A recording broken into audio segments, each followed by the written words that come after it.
की पहचान थी, तो ऋषि को तो आपने बैठा दिया उत्तर प्रदेश की गद्दी पर, और कृषि करने वाले आप लोग हो। और कृषि में फसल तभी लहराती है जब खाद को उसमें अच्छे से कर जाती है। तो खाद का काम करने वाले ललई भैया की जो अपने खुद अभी देखिए मंच पे भी नहीं दिख रहे, कहीं दिख भी नहीं रहे, लेकिन इस जगह की हमें याद है कि इसके एक एक ईंट पे अगर किसी का नाम है तो ललई सिंह का नाम है।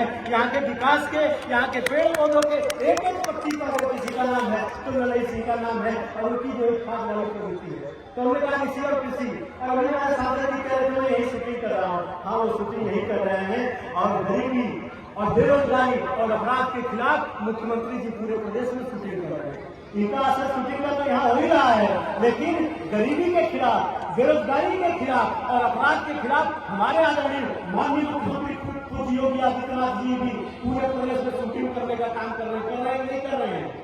उनके शूटिंग करने का असर दिख रहा है, क्योंकि हमारा देश कृषि और कृषियों का देश है। हमारे देश में पहले से पता कि हमारी देवी देवता भी एक हाथ में माला तो दूसरे हाथ में भाला, और इसी तरह से सरकार सेवा करती है। जैसे हमारे देवी देवता प्रभु श्री रामचंद्र भी चलते थे तो 3 धनुष कमान रहती थी नहीं, तो एक हाथ में माला, अच्छा काम करने वालों के लिए माला, और काम में बाधा उत्पन्न करने वालों के लिए भाला। तो इस तरह से कृषि और ऋषि इस देश की जो पहचान थी, उस पहचान को पुनर्स्थापित करने के लिए मैं भारतीय जनता पार्टी की सरकार सर्वश्रेष्ठ नेताओं का आभार प्रकट करता हूँ।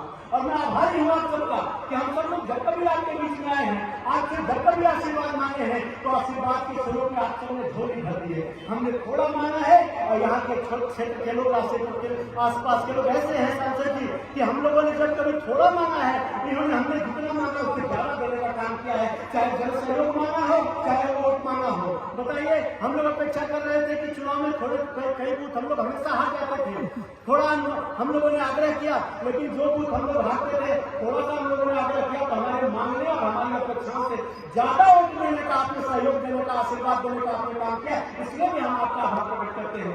हम यात्री के रूप में आपको क्या मांगे, जब आप खुद ही जितना चाहते हैं, जितना हमें जरूरत होती है उससे ज्यादा देने को तत्पर आप तैयार रहते हैं। हम आपके आशीर्वाद से ही, और ये सब जो फसल लहरा रही है ना, उसमें इस क्षेत्र के आदरणीय बुजुर्गों, नौजवान दोस्तों, माता और बहनों, आप सबका योगदान है। हम सब आप सबका आभार प्रकट करते हुए अभी आप चुनाव में जैसे हम लोगों की मदद सहयोग किए हैं, आगे भी इसी तरह से आशीर्वाद और सहयोग आपका मिलेगा। तो विश्वास दिलाते हैं आपका कि कोई भी विकास की गाड़ी, जैसे सांसद जी ने बताया ना कि कमल के फूल पे ही बैठकर लक्ष्मी दी जाती है, ये सही बात है। और जब से भारतीय जनता पार्टी की सरकार बनी उत्तर प्रदेश में और आजमगढ़ जनपद में आपने सांसद जी को बनाकर के अपनी सरकार जनपद में बना ली है, तब से जो विकास की गति रुकी थी उस पर कई गुना स्पीड में चलने का काम शुरू हो गया कि नहीं हो गया। सभी क्षेत्रों में, चाहे सड़कों का मामला हो, बिजली का क्षेत्र हो, किसान भाई को आपका क्षेत्र हो, आप देखिए फसलों के मूल्य से लेकर